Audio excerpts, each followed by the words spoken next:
사무엘상 2장 12절부터 17절까지 제가 읽습니다. 엘리의 아들들은 불량자라 여호와를 알지 아니하더라. 그 제사장들이 백성에게 행하는 습관은 이러하니 곧 아무 사람이 제사를 드리고 그 고기를 삶을 때에 제사장의 사환이 손에 3살 갈고리를 가지고 와서 그것으로 남비에나 소태나 큰 소태나 가마에 찔러 넣어서 갈고리에 걸려 나오는 것은 제사장이 자기 것으로 취하되 실로에서 무릇 그곳에 온 이스라엘 사람에게 이같이 할 뿐 아니라 기름을 태우기 전에도 제사장의 사환이 와서 제사 드리는 사람에게 이르기를 제사장에게 구워 드릴 고기를 내라.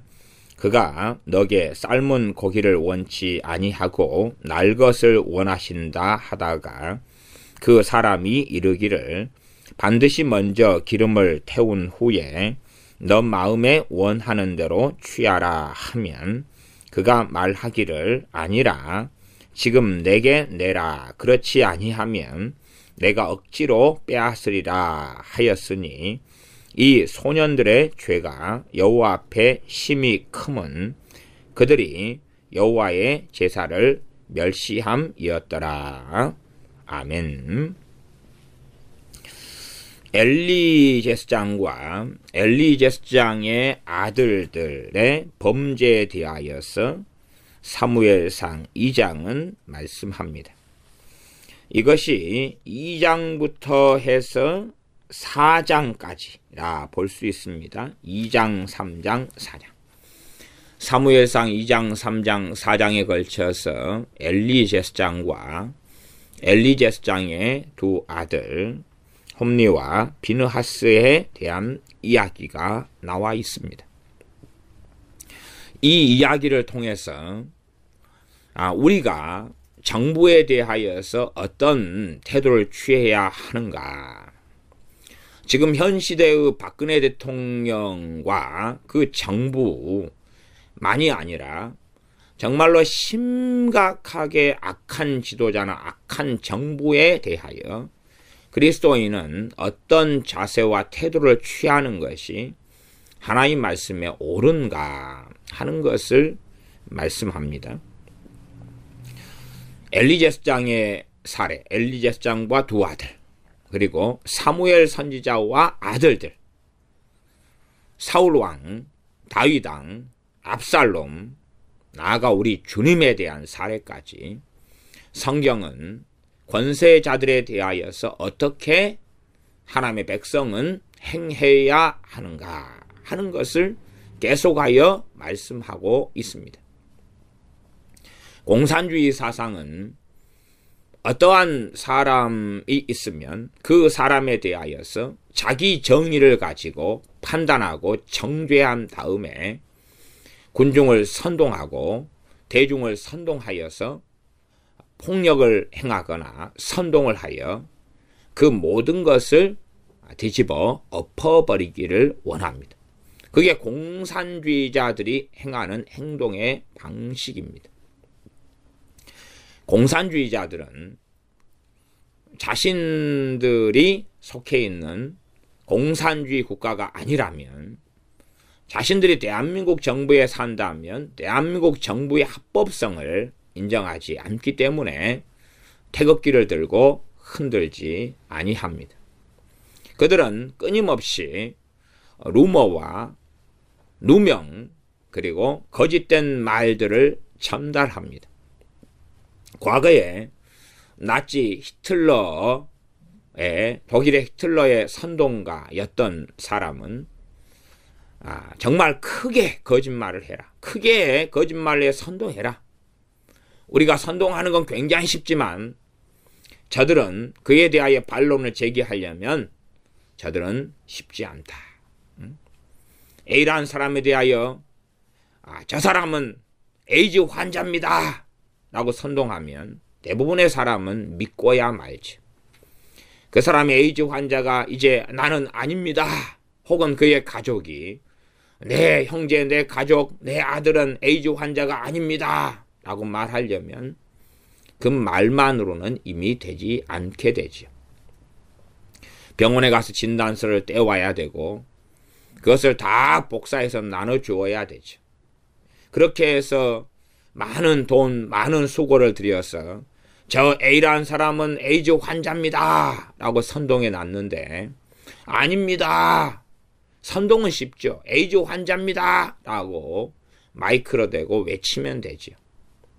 외치면 되죠. 그리고 악한 자들은 자기가 한 말에 책임을 지지 않습니다. 왜? 그 선동은 어차피 시간 지나가면 목적을 이루고 효율성이 떨어지기 때문에 그때 되면 또 다른 선동을 하면 됩니다. 저 사람은 에이즈 환자입니다. 선동해놓고 상대방에서 이제 에이즈 환자가 아닙니다. 하려면 증거를 가져와야 됩니다. 병원 진단서를 끊고 CT를 찍고 엑스레이를 찍고 가져와요. 또 한마디 선동이면 됩니다. 저것은 병원과 의사하고 짰습니다. 저 사람이 분명히 의사에게 뇌물을 주었을 것입니다. 저 병원은 불법적인 병원입니다. 저 병원은 지금까지 이러이러한 비리를 행해왔습니다. 그러니 저 병원이 한 진단은, 저 의사가 한 진단은 옳을 수가 없습니다. 선동하면 되죠. 그러면 심지어 병원이나 의사는 자신들을 증명해야 됩니다. 그렇게 해서 이제 한참 지나서 에이즈 환자가 아닌 것 같은데 그리 되면 저 사람은 강간범입니다. 그렇게 하면 됩니다. 저 사람은 강간범입니다. 저 사람은 어떠어떠한 성폭행을 한 전력이 있습니다. 그러면 되죠. 그리고 돈 주고 여자 하나를 사서 나는 저 사람에게 성폭행 받은 일이 있습니다. 하면 이제 그 사람은 강간범이 되는 것입니다. 그 사람이 나는 아닙니다 하려면 자기 전과 기록을 다 떼와야 되죠. 그러나 전과가 없어요. 깨끗한 기록을 떼서 누구에게 보여줘야 됩니까? 전 국민에게요? 선동된 모든 사람에게 가서 자기의 기록을 다 보여주면서 봐보십시오. 저는 강간범이 아니고 전과자가 아니고 깨끗한 정상적인 대한민국 국민입니다. 라고 보여주고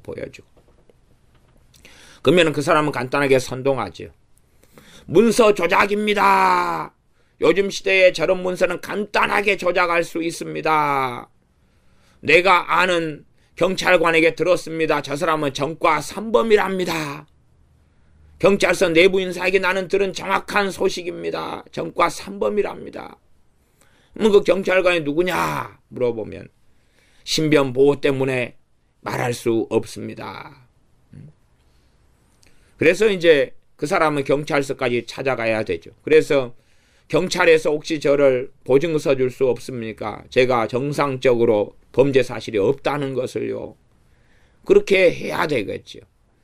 그러면 이것이 독일 나치 또 공산당의 선동의 전략이고 방법입니다. 계속하여 새로운 걸 바꾸면 되죠. 계속하여 바꾸면 돼요. 대통령을 하야를 원하는 세력은 최순실 씨 게이트 사건을 가지고 별 거짓말을 다 해왔다가 이 거짓말이 조금 진실이 드러나기 시작하니까 이제 새로운 거짓말들을 만들어내기 시작합니다. 결국은 언론에서 아주 평범한 한 이야기까지도 찾아내서 모든 사람이 그 당시에 연금술상가는 2,300만 명이 봤던 베스트셀러를 대통령도 보고 그 책 전면에 있는 광고 문구에 있는 구절을 인용했음에도 불구하고 나아가서 그 당시에 그 베스트셀러를 본 정치인이나 연예인이나 다 그 말을 인용했음에도 불구하고 대통령이 그 말을 썼다. 그래가지고 대통령은 정말로 우주적인 무당이다. 라는 말을 퍼뜨립니다. 그러면 그에 대해서 도대체 뭐라고 아니라고 입증을 해야 되겠습니까? 계속하여 선동. 사실이 드러나면 또 다른 선동. 세월호 때 대통령은 7시간 동안 어디 있었다. 그러면 이제 없었다는 걸 증명해야 되죠. 세월호 7시간 동안에 대통령이 어디에 있었는가를 그 루머를 통하여 증명을 해야 될 것 아닙니까? 뭐 증명한다고 합시다. 물론 사실관계는 다 명확하게 드러나 있습니다만은 대통령은 그때에 청와대에 있어서 보고를 잘 받고 그리고 지시를 계속 내리고 세월호 문제를 해결하기 위해서 노력했다는 정확한 자료들이 있습니다. 그러나 선동가들은 그건 거짓말입니다. 한마디면 되죠. 쟤들은 한패거리입니다. 팔이 안으로 굽지 밖으로 굽겠습니까? 한마디면 됩니다. 그래서 선동가들은 정확한 팩트와 사실을 안 가지고 있습니다. 또한 선동하는 사람들에게 넘어가는 사람들은 계속하여서 말이 바뀌어가는 것을 알 수가 있습니다. 말을 던져놓고 그리고 또 다른 말을 던지고 참 선동이란 그래서 쉽습니다. 그러면 그리스도인들은 그 선동에 넘어간다면 그들은 이제는 가라지로 판명나는 길을 걸어가게 됩니다. 왜요? 정말 진리의 사람이, 주님의 음성을 듣는 사람이, 내 양은 내 음성을 들으며 한 사람이 어떻게 거짓된 선동에 속아 넘어갈 수 있느냐 하는 문제가 됩니다. 실수로 속아 넘어갈 수 있겠지만 그 안에 임하여 계신 성령님께서는 계속하여 그게 거짓이라고 말씀하실 것이고 과연 그 사람이 그것을 듣지 못하고 결국에는 받지 못한다면 그래서 거짓에서 벗어나지 않고 의인을 악하다 하며 악인을 의롭다 한다면 그가 받을 하나님의 형벌은 어떻겠느냐. 지금의 대한민국의 위기 속에 있을 때에 또한 대통령에 대하여 저주하고 욕하고 비난하고 정죄하고 광증에 빠져있는 사람들, 그 가운데 그리스도인들이 있다면 그들은 가라지가 되어가고 있는 중입니다. 그들은 하나님의 심판을 자취하고 초래하고 있는 중이고 하나님의 심판을 반드시 목사든 전도사든 장로든지 그 누구든지 피해갈 수가 없을 것입니다. 물론 당장에는 그 결과가 드러나지 않겠죠. 권세를 거스리는 자는 하나님의 심판을 자취하리라. 당장은 하나님의 심판이 나타나지 않는 것처럼 보일 것입니다. 그러나 그는 어느 때가 될 때에 알고야 말 것입니다. 내가 결국은 가라지가 되었고 가라지였다는 사실을. 하나님의 사람들은 세상에 속하지 아니하여 세상의 말을 듣지 아니하고 하나님의 말씀을 듣습니다. 세상에 속한 사람은 근본적으로 정욕을 따라 분노와 악의와 저주와 거짓말과 이간질과 온갖 악의 속에 살아가지만 그리스도인들은 성령의 열매를 맺으며 그리스도인들은 하나님의 말씀을 존중하며 하나님 말씀을 따라서 행합니다. 그래서 아무리 베드로전서 2장에 인간에 세운 모든 제도를 주님을 위하여 순복하라 그런 말씀을 전해도 듣지 않으려 하고 보지 않으려 그럽니다. 로마서 13장의 권세자들에게 복종하라 그 말씀을 전해도 듣지 않으려 그럽니다. 명분은 그렇습니다. 야, 성경에서 말씀하는 것은 악법이나 악한 권세자들에게는 복종하는 게 아니야. 이것은 선하고 의로운 권세자들, 선하고 의로운 왕에 대하여서 한 이야기야 하고 성경을 왜곡하고 더하고 빼기를 좋아합니다. 성경은 이미 구약성경이나 신약성경을 통하여서 하나님 말씀은 명백하게 나와 있지 않습니까? 심지어는 이 엘리제스장 같이 명백한 탄핵 사유, 명백한 하야의 사유가 있는 경우에도 과연 엘리제스장을 누가 정리했고 누가 치웠는가? 엘리의 시대는 가고 사무엘 선지자의 시대가 오기 시작하였습니다. 사무엘 선지자는 하나님께 말씀을 받아서 엘리제스장과 엘리제스장의 집안에 임하는 하나님의 심판을 알고 있었습니다. 그러면 아마 우리가 생각한다면 사무엘 선지자가 들고 일어나서 엘리 제사장을 끝장을 내버려야 되었을 것 같습니다. 최소한 아니면 사무엘 선지자가 항상 촛불을 들고 밝히고 촛불 시위를 엘리 제사장 앞에서 해야 될 것이었습니다. 그러나 엘리 제사장을 하나님께서 정돈하실 때까지는 그 누구라도 손을 대서는 안 된다는 사실입니다. 그것은 사울 왕이 범죄했을 때에 다윗이 그에 대하여 결코 손을 대지 않았고, 심지어 그의 옷자락을 잘랐을 때라도 다윗은 그에 대한 무거운 짐을 느낄 수밖에 없었습니다. 시간이 흘러가면 그 다음 시간에는 그러한 본문을 가지고 다윗과 사울 왕에 대한 이야기를 하면서 그 부분은 함께 나누겠습니다. 그러면 이 엘리 제사장은 누구인가? 엘리 제사장의 하나님께로 받은 직분은 두 가지가 있습니다. 두 가지. 당연히 첫 번째는 사무엘상 2장에 나온 것처럼 그는 제사장입니다. 혈통적인 제사장이죠. 하나님께서 부른 레위 지파 가운데의 제사장 지파에 속하는 제사장입니다. 그러면 엘리 제사장이 제사장이면 그의 아들들도 제사장이 되는 것은 우리가 알고 있습니다. 아론이 대제사장이 되었을 때에 아론의 아들들이 제사장들이 된 것을 우리가 아는 것처럼 그렇습니다. 그리고 더하여서 이 제사장 직분보다 더 놀라운 직분을 엘리 제사장이 받았는데 그것은 하나님으로부터 사사로 임명된 것이었습니다. 이 사사로 임명된 것은 더 놀랍습니다.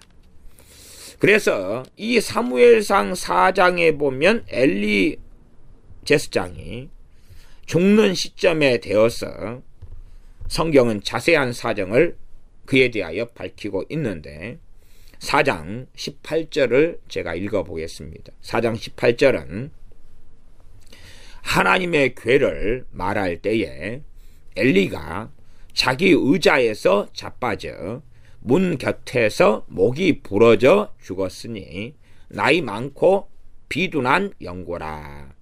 그가 이스라엘 사사가 된 지 40년이었더라. 이스라엘 사사가 된 지 40년이었다. 라고 말씀하죠. 나이가 많고 비둔했다. 뚱뚱했다. 그 말이죠. 엘리 사사, 엘리 제사장이면서 사사인 이 사람의 잘못된 것, 이 사람의 아들들의 범죄, 심각한 범죄, 하나님께서 심판하실 만큼의 심각한 범죄에 대하여서 과연 누가 정죄하였는가?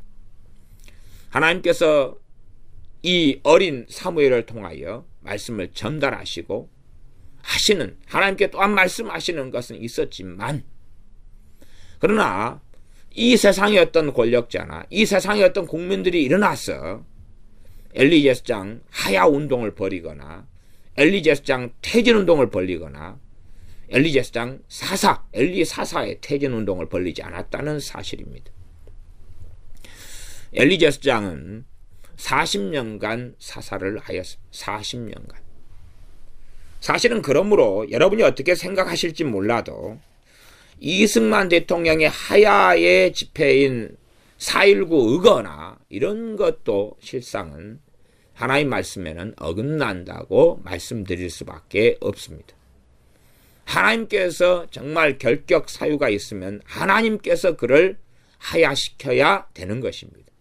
하나님이 퇴출을 시켜야 되는 거지, 백성들이 들고 일어나서 그래서 퇴출을 시키는 것은 하나님 말씀과는 아무리 그것이 정당하고 옳은 일이라 할지라도 옳지 않다는 사실입니다.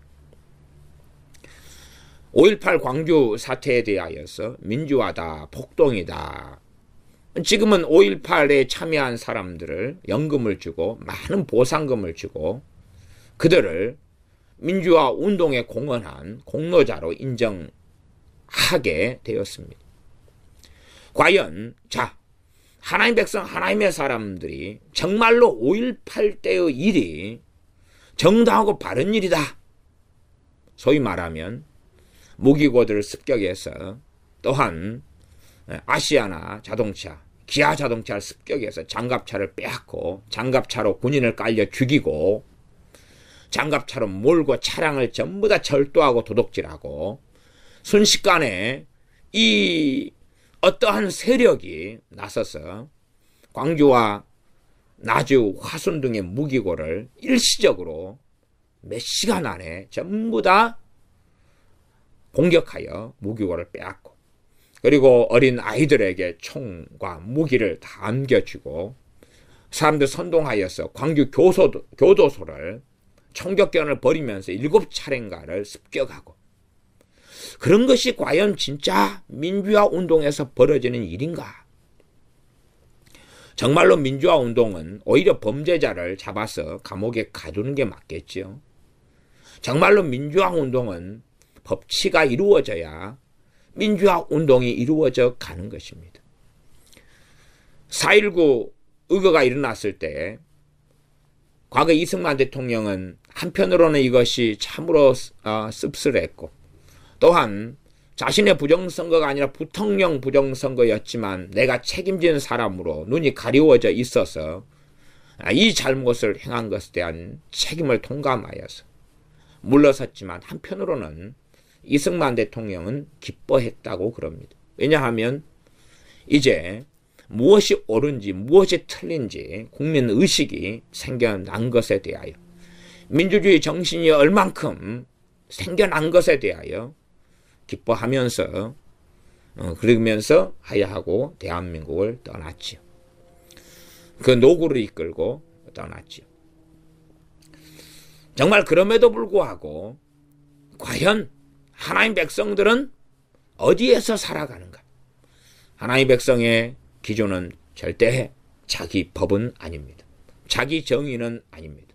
자기 정의를 따라 살아가는 것은 자기를 부인하지 않는 것이고, 정과 욕심 십자가에 못 박지 않는 것이고, 그리고 주님을 따르는 것이 아닙니다. 자기 분노, 자기 판단, 혹은 성령의 열매 가운데 분노가 있다고 생각합니까? 그것을 비느하스의 분노처럼 착각하지는 말아야 됩니다. 정말 하나님의 사람들은 하나님의 법에 돌아와야 되고, 하나님 말씀 66권에 주목해야 됩니다. 그리하여 어떠한 정치적인 이슈, 어떠한 왕의 일, 대통령의 일, 국가적인 문제 앞에서 어떻게 해야 하느냐. 사드 배치를 정부가 찬성했고 사드 배치를 명령했는데, 이것을 하나님의 사람들이 반대한다면 그 사람은 하나님 백성으로 살지 않겠다는 것입니다. 제주 해군기지를 국가 정부가 짓기로 결정했는데 그것을 반대했던 그리스도인이 있다면 그는 이미 가라지이고 그는 이미 하나님을 부인하고 떠난 자일 뿐입니다. 왜냐하면 인간에 세운 모든 제도를 주님을 위하여 순복하라, 권세자들에게 복종하라는 말씀이 있는데 어찌 그들은 하나님의 말씀을 확인하지 않는가? 왜요? 하나님의 백성이 아니기 때문에 그렇습니다. 하나님의 백성이 아니기 때문에 그렇습니다. 거짓에 선동되어서 거짓을 따라가는 자들은 마귀에 씌어있기 때문에 그렇고, 그들은 성령의 역사하심으로 살기보다, 성령의 소욕을 따라 살기보다 육체의 정욕으로, 육체의 소욕으로 살기 때문에 그러합니다. 이 엘리 예수장은 사사였습니다. 사사는 지금으로 한다면 왕 같은 그러한 막강한 권세를 가진 사람이죠. 그래서 사사기에는 사사가 다스리는 시대가 나오는데, 이 사사 시대에서 이제 왕경 시대로 넘어가는 과도기 속의 사사가 엘리 사사가 됩니다. 엘리 사사가 죽었을 때의 나이가 성경에 나왔는데 그때 엘리 사사의 나이가 눈이 어두워졌고 비대해졌고 뚱뚱해졌고 목이 부러져 죽었는데 그때의 나이가 사무엘상 4장 15절에 보면 98세라고 나옵니다. 때에 엘리의 나이 98이라 그 눈이 어두워서 보지 못하더라. 육적인 눈만이 아니라 영적인 눈까지도 어두워진 나이. 98세. 그러면 사사된 지가 사무엘상 4장 18절에 의하면 40년이다 했으니 사사로 하나님께 임명받았을 때가 58세였다. 58 더하기 40년이면 98세가 나옵니다. 58세면 이 땅에 살 때도 환갑이 다 된 나이기 때문에 얼마나 연륜이 있고, 그러나 젊은이의 힘은 이제 약해져가고 쇠퇴해가는 시대인 것을 압니다. 58세에 하나님께 사사로 부를 정도면 그의 탁월한 영성, 그의 탁월한 하나님 앞에 살아왔던 삶, 단지 제사장이기 때문에 사사로 부른 게 아니죠. 왜냐하면 성경상 제사장임으로 사사로 부름받은 사람을 엘리 제사장 외에는 우리가 찾기가 어렵기 때문에 그렇습니다. 아마 없다고 말해야지 옳을 것입니다. 나중에 사사시대는 진지 끝나고 왕정시대 그리고 이스라엘 포로기 때에 제사장인데 학사인 에스라는 등장합니다. 그러나 사사하고는 전혀 다르지요. 이 제사장들이 많았는데 그 제사장 가운데 한 명인 엘리 제사장은 하나님으로부터 사사로 임명받아서 40년간을 공직을 수행합니다. 그러나 이제 제사장인 또한 단지 제사장의 여러 명의 제사장 가운데 한 명이 아니라 사사인 제사장, 단 한 명뿐인 이스라엘의 통치자인 사사인 제사장. 그런 엘리는 막강한 권세를 가지고 있는 사사이자 제사장이지 보통 평범한 제사장이거나 평범한 사람은 아니라는 사실이. 지금은 신약시대에 와서는 모든 그리스도인이 왕같은 제사장입니다. 그러나 또한 목회자들은 특별한 제사장적 부르심을 가지고 있는 것은 사실입니다. 한 사람의 목회자다. 그러나 목회자이면서 과거에 수상이었던 그런 하나님의 사람도 있지요. 그런 것처럼 제사장이면서 사사인 사람. 이 사람의 이제 잘못된 것에 대하여서 과연 어떻게 해야 되느냐? 누가 이를 재판했고 누가 이를 판결했느냐? 정답은 명백합니다. 하나님께서만이. 여기 어떤 사람의 선동, 어떤 사람의 언론 조작이 있지는 않았습니다. 그건 감사합니다. 당시 언론 미디어 매체가 없었던 것에 감사합니다. 그래서 이 엘리 제사장의 심각한 문제는 많았겠죠. 본문 다시 사무엘상 2장으로 돌아가면 엘리의 아들들은 불량자라 여호와를 알지 아니하더라.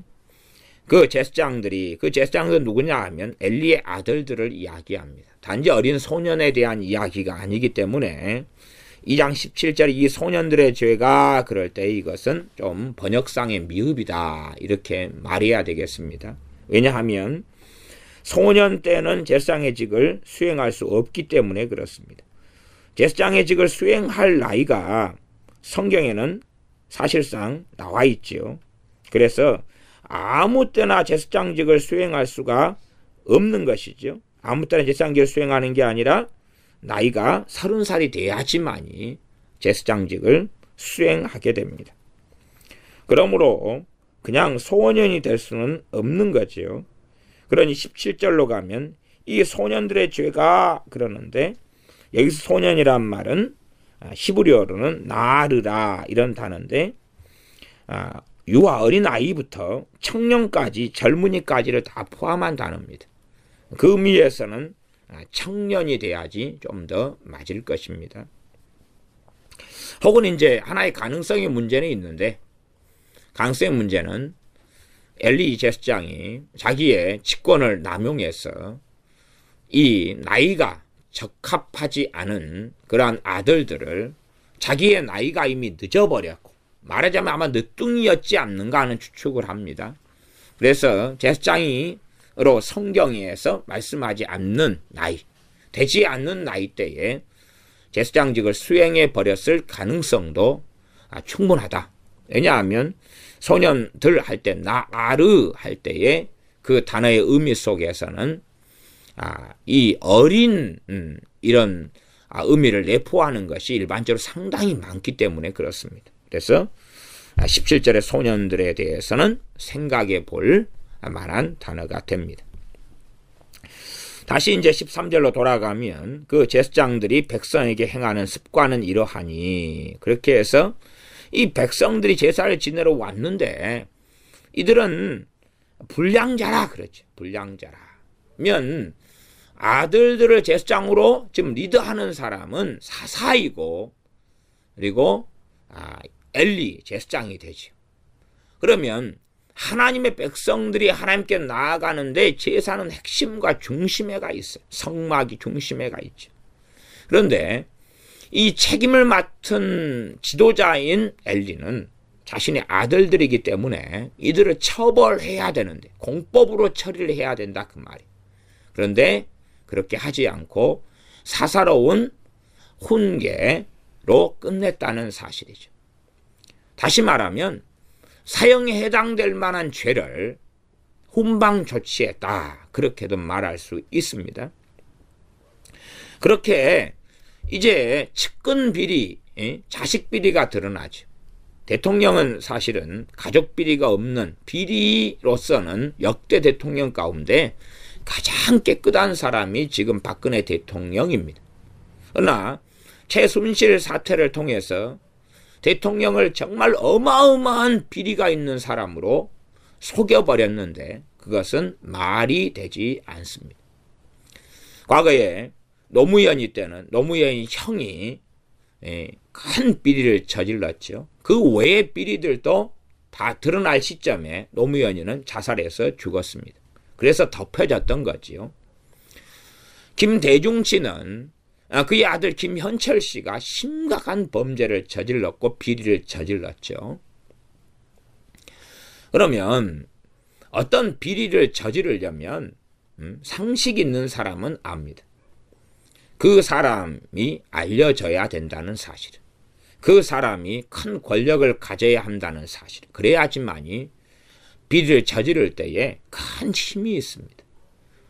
청와대를 드나들고 얼굴이 알려지고 저 김현철 씨 저 사람 대통령 아들이구만, 그래야지 그 사람이 대기업체 사장에게 접근해서 나한테 얼마를 주시오, 그러면 이러한 일이 가능해지게 하겠소, 그래야지 먹혀 들어가는 거지요. 그러면 이 최순실 씨 이런 여자분 같은 경우는 전혀 드러나고 알려지지 않은 사람이에요. 잘 모르는 사람이에요. 최소한 보통 사람들은 알 수 없는 사람이에요. 이러한 최순실 사태를 통하여서만이 이제 그런 여자가 있었는갑다 하고 알려질 뿐이에요. 그러면 이런 여자분이 그냥 강력한 권세를 행사하고 무슨 비리를 행하려면 자기의 이름이 알려지고 청와대에 왔다 갔다 하고 공식적인 직함을 가지고 있어야 되는데 그게 없다는 사실이에요. 그런 사람이 어디에 와서 나는 대통령과 언니 동생 하는 사이인데 내게 이렇게 해주라, 그러면 당신이 누군지 어찌 증명을 해봐라. 어떻게 증명이 되겠냐 그 말이에요. 나는 청와대 비서실장이야, 명함이라 내밀고 진짜로 확인했더니 비서실장이고, 그래야지만이 무슨 권력형 비리를 저지를 수가 있는 거예요. 단지 이름만 가지고 알지도 못하는 여자에 대해서 비리를 저지르는데 나는 대통령과 너무 가까운 사이니까 나한테 부탁하면 해준다, 그런 것은 통하지 않는다 그 말이에요. 자기를 입증하고 증명할 수가 없는 거예요. 증명하려면 계속 TV에나 나오거나 사람들이 다 알려지거나 공식적 직함이나 명함을 가지고 있어야 돼요. 그게 권력형 비리예요. 그런데 최순실이라는 여자분은 그런 것이 없다 그 말이에요. 사람들은 그런 걸 생각하지 않아요. 최순실은 마녀였다, 무당이었다, 그러면서 그의 가족까지 파헤쳐 올라가는데 파헤쳤더니 무당이 아닌 거예요. 그냥 평범하게 교회를 15년간 다녔던 사람일 뿐이에요. 15년간. 정상적인 교회를.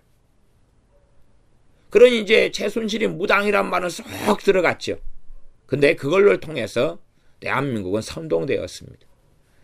대한민국의 중요한 현안과 안건이 최순실에 의하여서 결정이 되었다. 무당 최순실에 의하여 결정되었다. 그리고 선동했다가 무당이 아닌 게 드러났어요.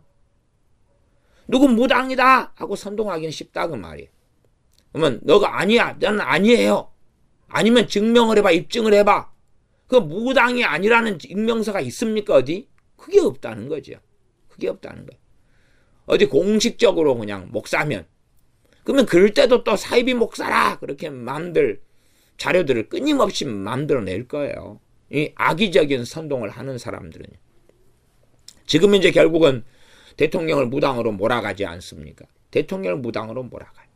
우주적인 무당이다. 그래서 연금술사의 책 내용을 인용한 것을 가지고 과거의 기나고동이나 다 인용했던데 대통령만 이제 붙잡고 선동하는 세력이 그 구절 하나만을 가지고 악의적으로 대통령이 무당이다. 사실 대통령이 무당이다. 그렇게 몰고 가지. 그러나 멍청이가 아니고서는 말이 안 되는 거를 알 것이고 멍청이는 멍청하니까 그것에 넘어가고 말겠지요. 자, 일단은 엘리제스정의 아들들은 불량자다. 그래서 지금 우리 시대에는 이 제사제도가 제사법을 어기는 것이 얼마나 심각한 것인지 우리 시대의 관습상은 법률상은 이해하지 못합니다. 그러나 구약 율법을 읽고 보는 사람들은 우리가 생각하는 것하고는 이 죄의 급수가 너무 다르다는 것을 너무나 심각하다는 것을 압니다. 그래서 성경을 확인해야 되지. 구약의 율법을 가지고 엘리제스장의 아들들이 지은 범죄가 얼마나 심각한가를 확인하고 보는 것이 이 죄의 심각성을 아는데 이해하는데 도움이 됩니다. 13절부터는 구체적인 사례들을 이야기합니다. 그래서 제사 드리는 사람이 제사 드릴 때에 13절은 고기를 삶을 때에 이 사환을 시켜가지고 고기를 막 자기 것을 취해간다. 14절 끝에도 보면 무릇 그곳에 온 이스라엘 사람에게 이같이 할 뿐 아니라 기름을 태우기 전에도 그렇게 한다. 그러면서 이제 성경을 잘 모르는 사람이 이해하기 어려운 내용이 나와 있습니다. 그건 각자가 이제 성경 공부를 통하여서 이해하셔야 되는 내용이다. 저는 그렇게 봅니다. 17절 이 소년들의 죄가 여호와 앞에 심히 크면 그들이 여호와의 제사를 멸시함이었더라. 결론을 이렇게 내립니다. 그 쭉 구체적인 이 엘리 제사장의 아들들인 제사장, 아들들이 제사장이었어요. 아들들의 제사장인 범죄의 결론이 심히 크다. 여호와 앞에 심히 크다. 그냥 가벼운 죄가 아니다. 아주 심각한 죄다. 말씀하고 그들이 여호와의 제사를 멸시함이었더라고 말씀합니다. 그때 이제 사무엘이 등장하고 있습니다. 18절은 사무엘이 어렸을 때에 세마포 에봇을 입고 여호와 앞에 섬겼더라. 그리고 21절로 건너갑니다. 엘리가 매우 늙었더니 그러면 엘리의 아들들이 범죄를 행한 것이 엘리 제사장이 매우 늙지 않았을 때부터 행해왔다는 걸 알 수가 있어요. 그러면 이것을 당했던 이스라엘 백성들은 어떻게 해야 되겠는가? 이스라엘 백성들은 어떤 조치를 취하지 않았습니다. 왜냐하면 자신의 권한의 범위를 벗어나기 때문에 그렇습니다. 하나님께서 자신들에게 자기 위에 있는 제사장들을 처벌할 권세를 주지 않았기 때문에 그렇습니다. 대한민국에도 어떤 교회들에서 목회자를 처벌하려고 들고 일어나는 그러한 성도님들이 있는 교회들이 있습니다. 그러나 그들에게 하나님께서 그런 권세를 주지 않았다는 것을 그들은 모른 채 자기의 정의에 선동되어져서 목회자를 무너뜨리고 또한 없애버리려고 기도회도 하고 싸우고 법적인 분쟁까지 갑니다. 물론 저는 그것이 대한민국 속에 또한 헌법, 교단 헌법이나 노예법이나 교회법에 따라서 심각한 일이면 법으로 갈 수 있는 것이 온당하다고 봅니다. 법에 의하여 교인들은 보호받는 것이 당연하고, 목회자가 심각한 잘못을 범했고 그것이 교회 법으로 심각한 문제가 된다면 교회 법적인 처리를 하는 것은 당연하다고 봅니다. 그러나 교회 법으로서 처리하지 않으려 하고 그것을 가지고 여러 가지 방법을 쓰죠. 목회자를 저주하고 비난하고 욕하고 폭력을 동원하고 모여서 떼법을 주장하는 사람들은 기도회를 합니다. 모여서 목회자가 떠나도록 기도회를 하지. 그것은 명백한 잘못된 삶입니다. 잘못된 삶. 그런 사람들이 아마 지금의 대한민국의 위기, 대한민국 대통령의 하야를 주장하는 세력들의 동조되기가 쉬운 사람들일 겁니다. 왜냐하면 이미 하나님 말씀에 대하여 눈과 귀를 가려버린 사람들이기 때문에 그러합니다. 시간이 흘렀습니다. 엘리 제사장은 매우 늙게 되었습니다. 22절입니다. 엘리가 매우 늙었더니 그 아들들이 온 이스라엘에게 행한 모든 일과 회막문에서 수종드는 여인과 동침하였음을 듣고, 이제 엘리의 아들들이 회막문에 수종드는 여자하고 동침하는 또 심각한 일까지 벌어졌습니다. 엎친 데 덮친 격이죠. 제사만 멸시하는 것이 아니라 심각한 간음죄까지도 들어가는 일이 벌어지고야 마는 거죠. 그러면 이때라도 그들을 처벌하고 처리해야 되는데, 공적으로. 그런데 아들이라는 명분 속에서 자식이기 때문에 이걸 처리하지 않고 단지 그냥 말하자면 살인죄를 지었는데 이것을 단지 실수하고 조금의 잘못을 한 것으로 만들어 버린 것입니다. 지금의 대통령에 대해서는 그가 그 측근을 관리하지 못했다는 윤리적인 이러한 잘못이 있지만 심각한 잘못이 있는 사항이 아닙니다. 그렇게 생각한다면 뭔가를 모르는 사람이고 대한민국의 위기 속에서 진실을 외면하고 보지 않는 사람입니다. 그런 사람들이 과연, 그러면 생각해 보십시오. 심각한 잘못이 드러났던 2004년에 노무현이가 탄핵 소추를 받았죠. 국회에서. 그는 이 선거에 부정적으로 개입했고 선관약을 밝혀냈고 그는 탄핵을 받아야 하는 사람이라고 밝혀냈습니다. 명백한 범죄 사실이 드러났고 대통령의 직권을 남용해서 불법적인 선거를 자행했습니다. 그게 노무현인데 그에 대하여 국회는 결국은 탄핵을 소추했고 탄핵을 했습니다. 그때에 과연 여러분은 어느 편에 서 있었느냐 하는 것입니다. 어느 편에. 정말 정당하게 탄핵이 진행되고 있는데 노무현이를 탄핵하지 말아라. 탄핵하지 말아라. 떼법을 주장하지 않았나. 그런 사람들이 2004년에 있었다면 이미 그 사람은 그때부터 가라지일 뿐이지 하나님의 자녀와 백성이 아닙니다. 이미 그렇습니다. 그리고 이제 헌법재판소로 가서 탄핵안이 부결되고 말았습니다. 저는 그렇게 결론이 내려졌으니 어쩔 수 없이 국가의 법률에 승복하고 그리고 따를 수밖에 없다라고 봅니다. 그러나 그거 전체가 정말로 바른 것이었는가는 하나님의 심판을 꼭 받아야 된다. 헌법재판소 위원들도 반드시 하나님 심판을 받을 것이고 또한 거기에 노무현이 탄핵이 부당하다고 주장했던 정말 명백한 범죄 사실, 탄핵에 해당되는 범죄 사실이 드러났기 때문에 국회까지도 모여서 3분의 2 이상의 투표를 받아서 탄핵을 했음에도 불구하고 탄핵이 부당하다고 주장했던 사람들은 오히려 법을 어기는 사람들이었고 어느 자리에 그리스도인들은 있었는가 하는 것입니다. 나 거꾸로 노무현과 다른 자리에 대통령은 심각한 탄핵 사유에 해당되지 않는데 소위 말하면 한 개의 잘못이 있는데 지금 1000개, 10,000개의 잘못이 있다고 누명을 씌워서 공격하는 악의적인 세력에게 당하고 있는데 같이 어리석어져서 함께 저주하고 함께 비난하고 함께 욕하는 자들이 그리스도인이라면 그는 이미 주님과는 다른 길을 걸어가고 있습니다.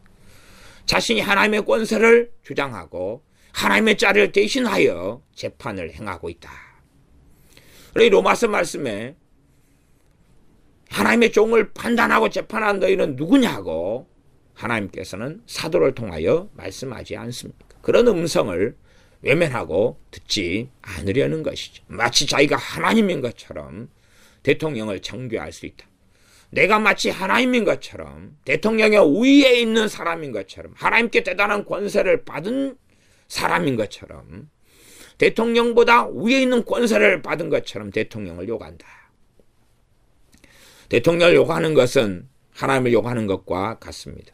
그것이 성경적으로 그것이 무슨 의미인지를 모른다면 그는 소경이고 규모거리고 바보일 수밖에 없습니다. 하나님께서 권세자를 세웠는데 그에 대하여 어떻게 말하기를 다윗이 사울 왕에게 많이 죽임을 당할 뻔했는데도 그에 대해서 말하기를 두려워하고 조심했던 것처럼 그렇게 하지 않는다면 그런 사람은 잘못된 길을 걸어가고야 맙니다. 모든 권세는 하나님께로부터 나지 않음이 없다. 대통령을 세운 분이 하나님이실진데 대통령을 욕하는 것은 하나님을 욕하는 것입니다. 법에 의하여 정확한 팩트와 사실에 근거하여서 탄핵 소추를 하려면 법에 따라서 하라 그 말이에요. 대한민국은 법치국가고 대한민국은 법에 의하여 다스려지는 나라고 헌법을 준수하고 법률에 의하여 통치되어져야 할 나라고 또한 법률이 잘못되었으면 정상적인 국회 과정을 거쳐서 법을 개정해야 된다는 사실이에요. 그러나 대한민국의 법치국가의 근간을 무너뜨리려 하고 또한 그리스도인이라고 주장하면서 함부로 대통령보다 더 높은 권세자인 양 오만 방자하고 교만한 자들에 대하여서 하나님께서는 그들을 내치실 것이라는 것은 알아야 됩니다. 이 엘리의 제사장의 아들들은 더 심각한 범죄를 했습니다. 그에 대하여서 처벌할 수 있는 사람은 엘리 제사장, 엘리 사사 말고는 없습니다. 이 책임을 제대로 하지 않았기 때문에 엘리 제사장만이 아니라 엘리 제사장 가문까지도 하나님의 심판의 대상이 되었습니다. 그러지 엘리 제사장의 아들들이 제사장들인데 이들을 심판하고 처리할 권한이 백성들에게 없다는 사실이에요. 성경은 그렇기 때문에 백성들의 데모나 백성들이 촛불을 들고 시위하는 것을 인정하고 있지 않습니다. 성경에는 많은 국가, 많은 권세자, 많은 왕들, 많은 통치자들이 나와 있고 그 통치자의 대다수는 악한 사람들이고 잘못된 사람들입니다. 그에 대하여 어떻게 했는가? 아합 왕이 있을 때에 엘리야 선지자는 사람들 선동하고 규합하여 내란과 폭동을 일으켰는가? 아니면 하나님의 말씀을 전하고 끝냈는가? 어떠한 상황인가? 하는 것을 알아야 됩니다. 하나님의 권세만으로 행한 사람이고 하나님의 말씀만으로 행한 사람이 엘리야 선지자이지 사람을 규합해서 이 아합 왕을 처결하고 죽여버리기를 원했던 사람이 아니라는 사실이죠. 그래서 그에게 잘못됨을 자꾸 이야기하고 책망하고 하나님 말씀을 엘리야 선지자는 증거하였었습니다.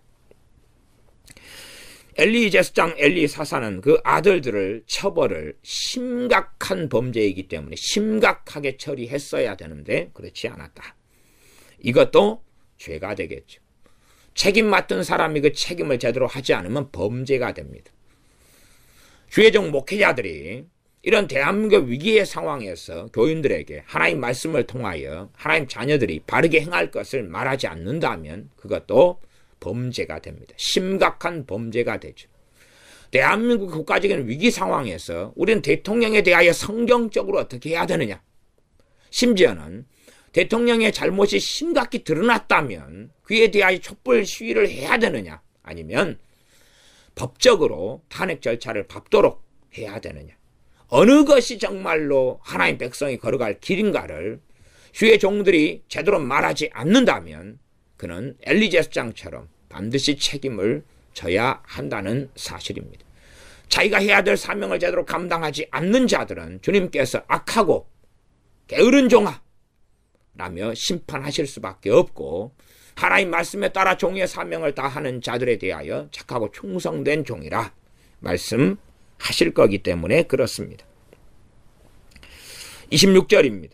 아이 사무엘이 점점 자라매 여호와와 사람들에게 은총을 더욱 받더라.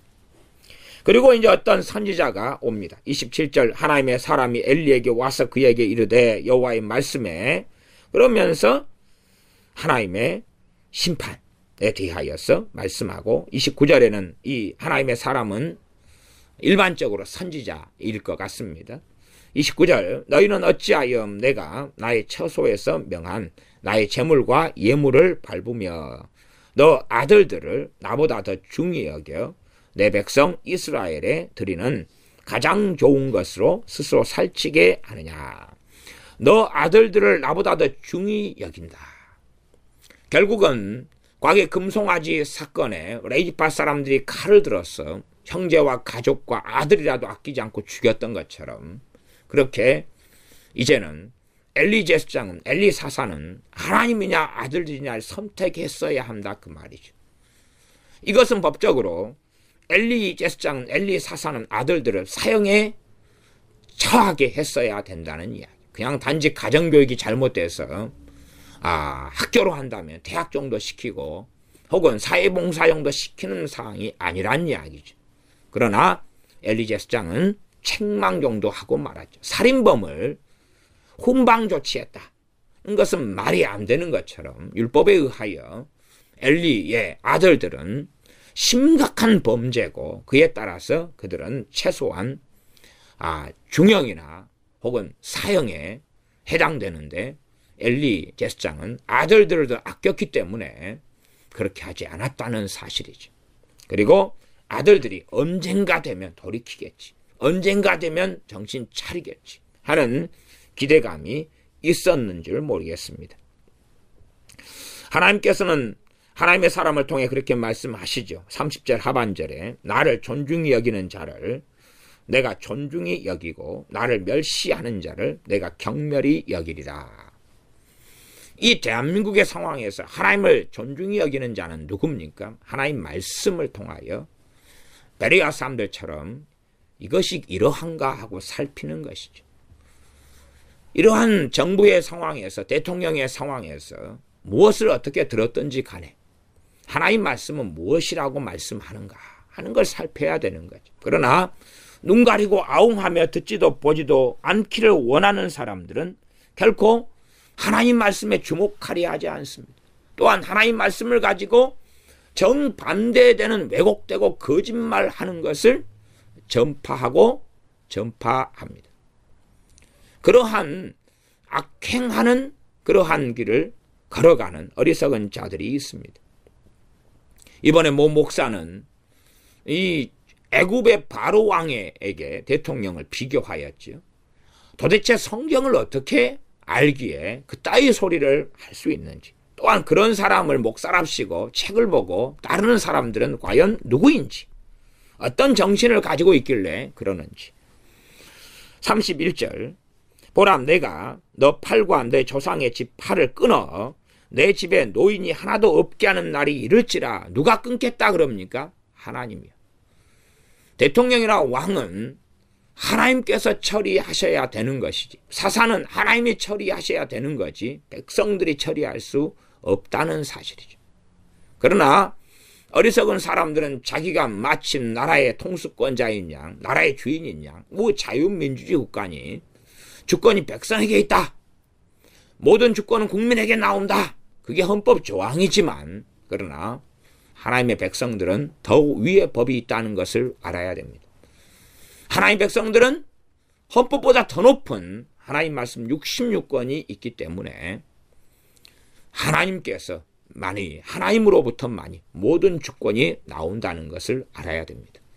대한민국 안에 속해서 모든 주권이 국민에게부터 나온다 하는 것을 인정하고 수긍하는 백성이지만 동시에 내가 원하는 자를 대통령으로 뽑는 것이 아니라 주님이 원하는 사람을 뽑아야 되고, 나의 주권 자체 모든 것이 전능하신 하나님께 있다는 것, 전능하신 주님께 있다는 것을 인정하고 아는 사람이 되어야 합니다.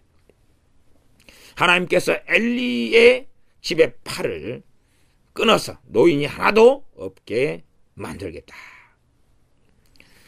33절 너 내 단에서 내가 끊어버리지 아니할 너의 사람이 너 눈을 쇠장케 하고 너 마음을 슬프게 할 것이요 내 집에서 생산하는 모든 자가 젊어서 죽으리라. 내 두 아들 홈리와 비느하스가 한날에 죽으리니 그 둘에 당할 그 일이 내게 표징이 되리라. 그러면서 하나님께서 하나님의 때에 내가 나를 위하여 충실한 제사장을 일으키리니 그 사람은 내 마음 내 뜻대로 행할 것이라. 그 충실한 제사장이 일어선 사람이 사무엘입니다. 사무엘은 제사장이 되었고 그리고 선지자가 되었고 그런 사람입니다. 그렇게 해서 하나님께서 엘리와 엘리 제사장, 엘리 아들들을 친히 심판하셨지 사람들은 자신의 손으로 어떻게 하려야 합니다. 그것이 다윗이 가졌던 고민이었습니다. 자기를 끊임없이 마귀에게 사로잡혀서 죽이려는 사울왕을 어떻게 해야 되느냐. 마귀에게 잡혀서 자기가 실제적으로 사울왕의 사위인데 심지어는 자기 아내까지도 빼앗아서 다른 남자에게 주어버리고 자기는 충성되게 사울왕을 섬겼는데 모함당하고 마귀에게 사로잡혀서 자기를 죽이려고 쫓아다니는 사울왕을 죽일 기회가 여러 번 주어졌는데 이를 죽여버리려는 충동을 왜 안 받겠습니까? 그러나 그것이 옳지 않다. 아무리 하나님께서 버리셨고 여호와의 부리신 악신이 들어 귀신으로 충만한다 할지라도 하나님께서 기름 부은 사람을 내가 손을 댈 수 없다는 것을 정확하게 인식하고 알았던 사람이 하나님의 마음에 합한 다윗이었습니다. 그렇기 때문에 다윗은 사울왕이 옷자락 정도만 베었지 그를 목을 베지도 않았고 그를 죽여버릴 많은 기회가 있었음에도 불구하고 하나님께 맡겼고 심지어 전쟁터에서 사울과 요나단이 죽었을 때 성경에 기록되기를 사울왕에 대하여 애가를 지어서 얼마나 통곡하고 얼마나 울었던가. 원수가 죽었으니 노래하고 춤추리라 잔치를 벌이리라 했던 것이 아니라 오히려 나아가서 자기를 죽이려고 했던 사울왕에 대하여서 내가 그를 죽였다고 말한 그러한 병사를 오히려 죽여버린 다윗이라는 것을 우리는 성경을 통해서 압니다.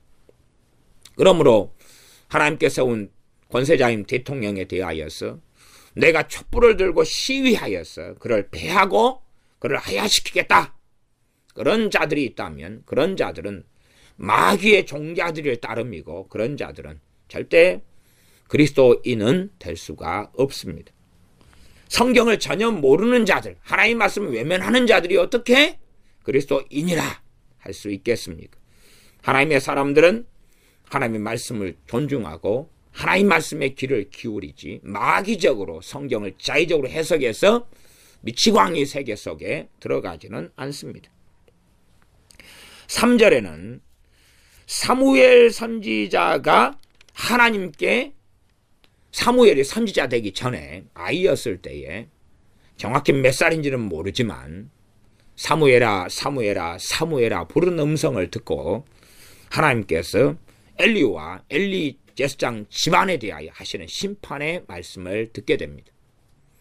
최소한은 이제 사무엘이 나이 들어가면서는 이미 하나님께 받은 직접적인 말씀을 들었기 때문에 이 엘리 제사장이나 엘리 아들들에 대하여서 잘못되었다면 비판하고 정죄하고 저런 인간이 사사야 저런 인간이 제사장이야 하는 적개심과 분기를 충분히 가질만 하겠습니다.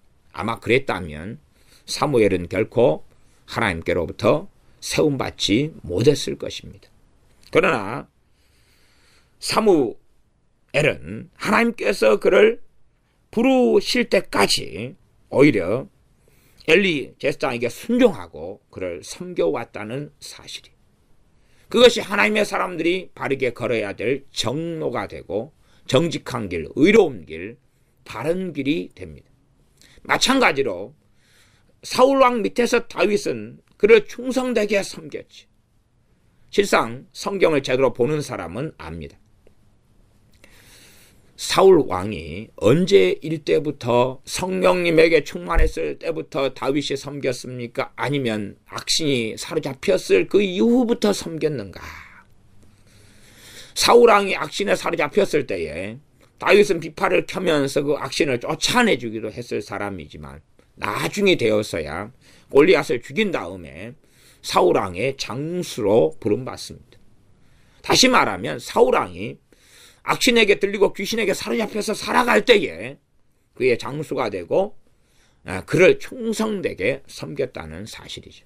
이미 하나님께서는 사무엘 선지자를 통하여 너를 패버리겠다.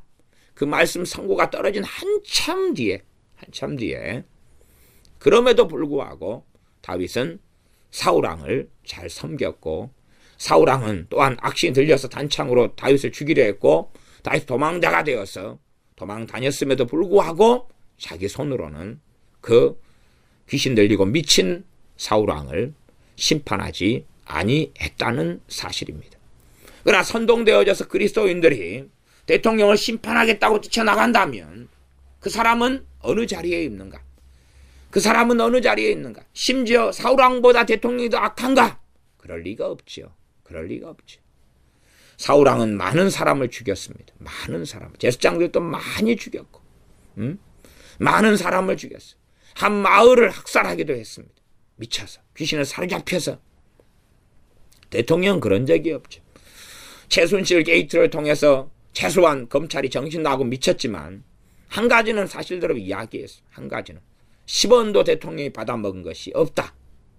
최소한은.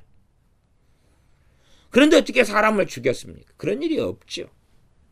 그런데 어떻게 이 어리석은 그리스도인들은, 어리석은 목회자들은 대통령을 이 사울 왕보다 더 악한 자로 만들고 바로와 비교하고 바로보다 더 악한 자로 만드느냐? 제정신이 박혀 있는가? 제정신이 박혀 있는가? 제정신이 전혀 박혀 있지 않지. 사무엘은 하나님의 심판의 선고가 떨어진, 또한 직접 하나님께 명령을 들은, 말씀을 들은 엘리 제사장과 엘리 사사, 엘리의 아들들인 제사장 그 밑에서 수종 들고 있었습니다. 하나님께서 그를 부르실 때까지. 그리고 그에 대한 엘리 제사장, 엘리 사사의 집안에 대한 심판을 사무엘이 사람들 선동하고 내가 직접 하나님으로부터 들었다. 내가 직접 이들을 심판해버릴 말씀을 나는 들었다. 3장 13절에 보면 하나님이 직접 사무엘 선지자에게 하시는 말씀이 나왔지요. 내가 그 집을 영원토록 심판하겠다고 그에게 이른 것은 그의 아는 죄악을 인함이니 그의 집을 영원토록 심판하겠다. 이런 것을 사무엘 선지자 직접 듣잖아요. 하나님으로부터요. 하나님으로부터 직접 들어도 그렇기 때문에 심판받아 마땅해. 그러니 내가 심판하겠다. 많은 사람의 대통령을 하야시키겠다는 것은 하나님으로부터 들은 음성이 아니라 언론의 선동이고 미디어의 조작입니다. 심지어 그것이 사실이라고 믿는다 할지라도 하나님의 백성, 하나님의 자녀는 자기에게 대통령을 심판할 권세가 없다는 것을 알아야 하는데 마치 자기가 하나님인 것처럼, 마치 자기가 정의의 사도인 것처럼, 자기가 사무엘 선지자보다 더 탁월하고 위대한 사람인 것처럼, 다윗 왕보다 더 위대한 사람인 것처럼 심판 권세를 가지고 있다고 착각한 채 그리스도의 왕자에 앉아서 대통령 하야를 외치며 촛불을 들고 광화문에 나가고 뛰쳐나가려 합니다. 광화문의 면적은 명백합니다. 멍청이가 아니고서는 네이버 검색만 해도 정확하게 나옵니다. 최대치로 잡았을 때 9,700 몇백 평에 불과합니다. 9,700 몇십 평. 9,700 몇십 평. 그 정도에 불과해요. 9,700 몇십 평. 그리고 그 안에 있는 대통령이 세종대왕 동상이라든지 나무들이라든지 이순신 장군 동상이라든지 골고루 다 치워놓고 보면 사람이 앉을 자리는 그나마 적어져서 한 평당 10명. 한 평은 1.8m 오바 1.8m 하면 3.3 제곱미터가 약 나오지요. 그 정도의 9명에서 10명밖에 못 세워요. 9명에서 10명 한 평에. 좀 빽빽이 났을 때 9명에서 10명. 10명으로 잡고 9,700평이다. 전부 다 그것이 텅 빈 공터다. 치면은 97,000평밖에 안 모여요. 근데 일반적으로 다 찼을 때가 경찰은 그걸 다 사람 세워놨을 때 5만 8천 명이 그 안에 꽉 차면 그 광화문 광장이 다 참다 그래서 5만 8천 명이 들어참. 그러니 사실은 광화문에 모인 사람들은 몇 명이 안 돼요. 몇 명이 안 돼. 응? 숫자 감각이고 통계를 좀 아는 사람은 이 정도 숫자면 대강 한 7만 명이네. 이 정도 5만 명이네. 3만 명이네. 나와요 그냥. 응? 나와요. 근데 그걸 생각하지 않고 거기서 선동되어서 100만이 모였다. 100만이 모이고 뭐 정신 나가면 200만이 모이게 하겠다. 사람을 죽일 일이 있습니까? 우리 여러분이 24평 아파트에 산다면 한 평에 24평이라도 그 안에 가구도 있고 뭐든지 다 있습니다. 전부 다 치워내고 24평이라고 합시다. 그러면 이 광화문에 5만 8천 명이 빽빽하게 모인다. 그렇게 그것도 봐주는 건데요. 다시 말하면 여러분 24평 아파트에 살면 한 평당 10명 있다. 그럼 여러분 24평 아파트에 240명이 들어간 걸 해주겠다. 그 말이에요. 그게 광화문 광장에 여러분 24평 아파트에 240명이 들어간 거 한 평 10명. 그럼 여러분 24평 아파트 240명 들어가집니까? 불가능한 거 아시죠? 불가능해요. 불가능해. 예? 그게 불가능해요. 근데 그것에 이제 10배라는 이야기. 그러면 광화문에 100만 명이 모이려면 여러분 24평 아파트에 몇 명이 들어가야 되냐? 그러면 2,400명이 들어가야 돼. 여러분 24평 아파트 강당입니까? 강당? 학교 강당도 2,400명 들어가기가 어려워요. 어지간히 큰 교회도요. 한꺼번에 그 정도 들어갈 만한 규모를 못 만들어요. 네? 우리나라의 가장 큰 이 올림픽 이 경기장인가? 이것이 6만 9천 평이 6만 9천 명이 들어간 6만 9천 명. 가장 큰 것이 그래 우리나라에서. 일본인가 어디 미국인가 가장 큰 것이 9만 명이 좀 넘는 경기장이 있더라고요. 들어가는 수용 인원이. 그러면 광화문에 모인 사람은 몇만 명 안 됩니다. 그거. 응? 왜 그 거짓말을 멍청이도 아니고 광화문 광장이 역사가 나오고 언제 그게 오픈됐고 나무가 몇 그루 심어졌고 면적이 얼마고 다 그게 나와 있는데 어찌 그 거짓말에 선동되고 넘어갈 수가 있느냐 그 말이에요. 가장 넓게 양쪽에 차선 5차선 다 합쳐버리고 대규모 집회를 통해서 그러면 10차선을 플러스 해가지고 폭이 가장 넓을 때가 100m예요. 100m. 길이가 500m가 좀 넘더라. 길이가 500m 넘어요. 그런 거예요. 그러니까 평수가 그래서 한 9,700평이 나와요. 9,700평. 여러분이 그런 좀 상식들을 좀 가지고 있어야 돼요. 그래가지고 9,700평이다. 한 평에 10명도 있기 어려운데 아이고 10명 봐준다. 그리고 아무것도 없는 그냥 빈 땅이다. 그럴 때가 97,000명이 모이는 거예요. 빈 땅이다. 응? 그리고 어느 집회 어느 모임에 모이면 아시잖아요. 응? 어느 졸업식에 사람이 모였다. 가장 많을 때 기준인 거예요. 가장 빽빽할 때 기준에 조금 더 해주면 되는 거예요. 그러지 어제 강당이 1,000명이 찼는데 이번 빽빽하게 1,000명이 찼네. 이번에 10만 명, 100만 명 왔다. 그럼 거짓말이 되는 거죠. 1,000명이 찼으면 거기에 한 100명 정도 더 왔다 갔다 했겠구나. 1,100명 가장 많을 때 기준으로 이런 거 잡으면 상식이 있는 거죠. 에? 모든 게 다 채워졌을 때 그럴 때 5만 8천 명이면 한 7만 정도 되겠구나. 이렇게 잡으면 되는 거예요. 그러나 광화문 광장에는 태극기가 없습니다. 정말 나라를 사랑하는 사람, 대한민국 정부를 인정하는 사람 태극기를 흔듭니다. 애국가를 부릅니다. 광화문 광장에서는 애국가가 불러지지 않습니다. 태극기가 불태워집니다. 그 정체를 알고 해야지 그리스도인들이 선동이 되어져서 광기에 빠져가지고 이상한 데로 간다면 세상 사람들보다 더 어리석은 사람으로 판명납니다. 이 세대의 아들들이 어떻게 세상 자녀들보다 더 미련한가? 라고 주님이 탄식하셨던 것처럼 그렇게 되고야 맙니다. 엘리 제사장 집안은 하나님께서 심판하셨습니다. 하나님이 심판하셔서 그를 98살에 넘어져서 목뼈가 부러져서 그는 죽었고 한날의 두 아들 홈리와 비느하스도 죽임을 블레셋의 손에 당하게 되어집니다.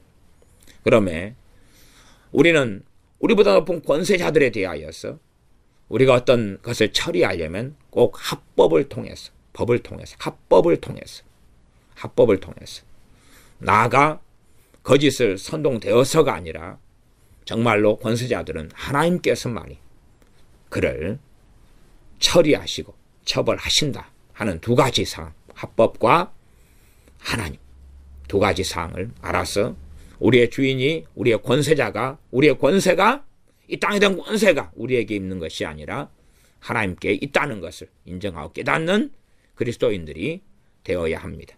기도하겠습니다. 아버지 하나님, 어리석은 삶이 되어져서 권세자들에 대하여 마치 우리가 처벌 권한이 있고 마치 우리가 하나님께로부터 심판권을 부여받은 것처럼 촛불을 들고 때법을 주장하며 헌법을 무너뜨리고 법치를 무너뜨리는 가운데 대한민국을 무정부 상태로 만들어서 자기들끼리만의 선동된 몇만 명, 또한 금속노조, 정교조, 민노총, 야당들, 이들 목적을 가진 자들을 통하여서 임시정부가 만들어지는 대한민국의 비극을 보지 않도록 그리스도인들은 어리석어서 눈이 가리워져서 하나님 말씀을 어그러져서 자기가 거짓에 속아 넘어가, 그러나 나는 바르게 정의를 지키고 있고 바르게 제정신을 차리고 있다는 광증에 빠지지 않도록 도와주시옵소서. 우리 주 예수님의 이름으로 기도하옵나이다. 아멘.